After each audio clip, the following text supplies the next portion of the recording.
You know what? I always knew I was dope. I mean, I started out as a rapper, so you know what I mean. You gotta have that. So I That always, confidence, yeah, yeah. I always had that rapper confidence where I would jump into it and be like, "Yo, wait till you hear what I wrote." You know what I'm saying? Like, so that battle mindset or that competitive mindset. Oh, and plus I played sports, so I always had that competitive mindset where I think I'm the dopest in the room, and I was always willing to put myself out there to show my skills. So I always knew I was talented, and then it was confirmed when other people will be like, Like, "Yo, you dope." it is dope, yeah. Yeah, it is dope. So I always had that, but I think on a professional level, when Missy confirmed it, and by this time we had been working with her for a few years, but because of the way we work with her, I didn't see her every day. It was like Right. we It would was go up like to her crib, we would work, and then I might popping, not yeah. see her for like 4 months or whatever. But we were working on we had a bunch of things coming through. Now this was a crazy year, man. It was '06 was a crazy year. It was probably That's a big year in music, too. it was a huge year, bro. At that time we were working on, man, you making me go back in the archives. I think we were working on Alicia Keys, we were working on Fantasia, we were working on the B-Day album because we had just came off of Dangerously in Love and Destiny Fulfilled and some other stuff that we were doing with Beyonce or whatever. But she was going into B-Day mode for the beat. Right. So we were working on that. That was a big album. I mean, it was huge. And we were working on Gwen Stefani.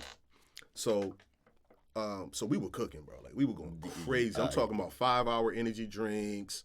You know what I mean? Like Just loaded on the side. other like, here we stuff. go. Like we were staying up all night, banging out. I remember I went in the studio on Saturday, and the next time I came out, I'm like, man, we've been in there for a minute. I'm like, oh snap! I think I was like, I gotta get to church, thinking it was like Sunday or whatever, bro. It was Tuesday. Wow. It was Tuesday. So bro, we was going, like, and plus, in the studio we don't keep no windows. Yeah. But one of the things that we were cooking up on, Missy had she came through. She was like, "Look, I need a remix for this right here." And what it was the Gwen Stefani "Luxurious" song. She was like, "I need a remix." She was like, I need that ASAP." So me and my man, we got straight to it, man. So I'm like, we cooked up on that, and we put a lot of work in. So we came out with two tracks. I think we did a few more, but it was two of them that we did that I knew. I was like, yo, when Missy hear this, she gonna go crazy. It was insane. Yeah. And then one of them, we kind of flipped the Beat It, Michael Jackson Beat It. So you had access to these tracks? Oh, wow. So we flipped that, and then the other one was just a crazy pop dance record. So we sent that to Missy, and then, man, like maybe an hour later, my man K-Mac hit me on the phone. He was like, yo, congratulations. I was like, what you mean?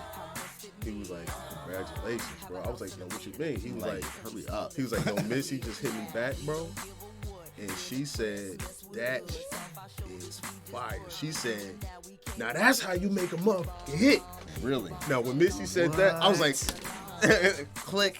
I was Wait, like, you're yo. supposed to stay on the phone. And the thing is, the two records that we sent, she couldn't decide which one she wanted, so she did both of them. So I got two versions. As a matter of fact, it's the only feature, it's the only collaboration with Missy and Gwen Stefani, and I produced it. Me and my man produced it. That is a win. So that's what I consider a success. I got the only feature with Missy and Gwen Stefani, and not only do I got one, I got two. I got two versions of it. So it's crazy. Yeah,